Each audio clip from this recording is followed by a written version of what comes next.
Hi guys, and welcome back to my YouTube channel. If you're new here, my name is Kat and I do Twitch streaming, content creation advice, and some art tutorials sprinkled in between. And if you're returning, welcome back. I've missed you. If you notice something is different in my background, because I have a son now. He is currently sleeping under my bed. Otherwise, I would show you. I'll throw in a picture of him. Anyways, you guys aren't here for pictures of my new cat, but you guys are here to learn how I made the jump into full-time content creation. So I'm gonna real quick go over my experience, but to give you some background in case you don't know anything about me, etc., I have been streaming on Twitch since December 2018. So we have just passed 5 years of Twitch streaming, which is crazy to me. And I also have a TikTok in which I have about 530,000 followers there. I have about 69,000 followers on Instagram. YouTube, you guys have seen me here. But in previous videos, I have basically talked about being a full-time content creator, and people are like, Kat, how can you do that with 20,000 followers? Or I guess now I have 25,000 subscribers on YouTube, but no, I have a lot of other channels besides just YouTube. So no, I'm not full-time creating with 25,000 subscribers only. My Twitch has about 50,000, 55,000, and I'm partnered there. So how did I make this jump into full-time content? First things first, there's a common misconception that you need to be like a massive creator to go full-time. No, you don't need to be massive in following. You just need to make massive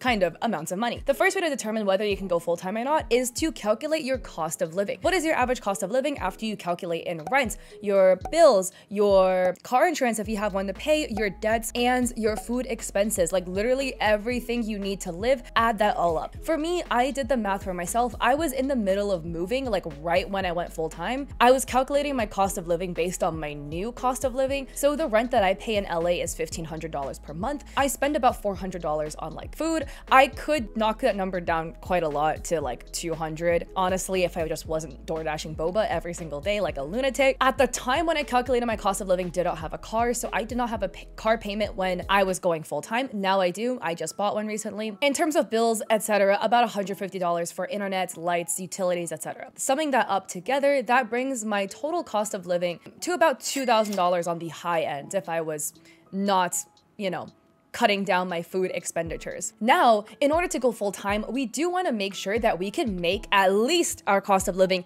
after taxes for at least 3 months, but ideally 6 months before you make the full-time jump. So I myself did those calculations, and I had thankfully made quite a bit over $2,000 per month post-tax. So I knew for a fact that I could comfortably go full-time if I did want to do that. However, I still wouldn't just make like a jump to full-time unless you can truly lock in some sort of consistent income. So I was really lucky in which I signed a couple of long-term contracts with companies that would bring me in over $1,000 per month. So even if I had for some reason to be unable to content create, to be unable to stream on Twitch, to be unable to make YouTube videos, etc., I still would have that like over $1,000 of consistent income coming in to where, okay, I at least have half my cost of living covered based on this contract that is guaranteed to pay out. And then I also did a lowball calculation of how much my income would bring me at the lowest end per month to solidify to make sure that I was not making an incorrect decision financially by trying to go full-time. I was doing the math and calculating. I have an Etsy shop in which I sell digital goods, assets, etc. that can passively bring me in at least $1,000 per month on the low end if I were to calculate this. So I would mark $1,000 for Etsy.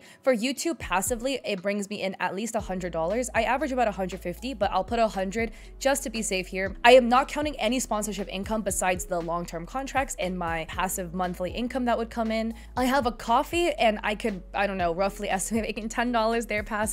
And for Twitch, if I do consistently stream, I can at the bare minimum make about $500 a month on Twitch. So that brings my total passive income to, wait, 1,500. See, I don't script my videos, so I definitely should. Anyways, editing Cat will do the math, and this is the total of my like rough passive income that will come in without calculating any sponsorship, etc. This is the massive low ball. And then to finally solidify for me going full-time was how much money I had in savings. I really wanted to make sure that I had basically 1 year's worth of my cost of living in savings as an emergency fund in case something were to potentially go belly up, that I was still covered financially for that, you know, potential event. So because we calculated a cost of living of $2,000, I had to make sure that I had $24,000 saved up. Pro tip for you guys who are saving large amounts of money, don't just squirrel it under your mattress because it literally eventually will lose value. There's something called inflation, and inflation kind of essentially decreases the value of money. Okay, I am not explaining this very well, but ideally, basically, you want to take your money that you are kind of like having sit around and that's not growing passively through like being in stocks, etc. You want to put that in a high interest savings account. So what that basically is you know what a savings bank account is, but a high interest savings account is literally one with a much higher average interest rate that they will pay out compared to a regular typical savings account you could open at any regular bank. A high interest percentage would be considered around like 4%. So I personally bank with SoFi. I have multiple bank accounts, but SoFi is the one that I use for my high interest savings account. Not sponsored, but literally just if you go to SoFi and you go log in, you go make an account, in order to qualify for the high interest rate, at least when I opened it up, you have to go and at least deposit like a certain amount of money into the account or to set up direct deposit. So I chose to set up direct deposit. So if you're a Twitch streamer, you can easily do this. I just literally took my Twitch account and changed it from direct depositing my Twitch payout every month into my personal bank account. And then I just had it deposit into my savings account instead. So the moment the first direct deposit hit, ding, I immediately qualified for that 4% high interest savings rate and I am good to go. So by putting like $24,000, just having it sit there in a high interest account with an interest rate of 4%, I was gaining like a free couple $100. Freaking great. The last thing that I didn't mention was health insurance. Another thing that helped me make the choice into going full-time content was because thankfully my mom still actually works. At least in the US, children of parents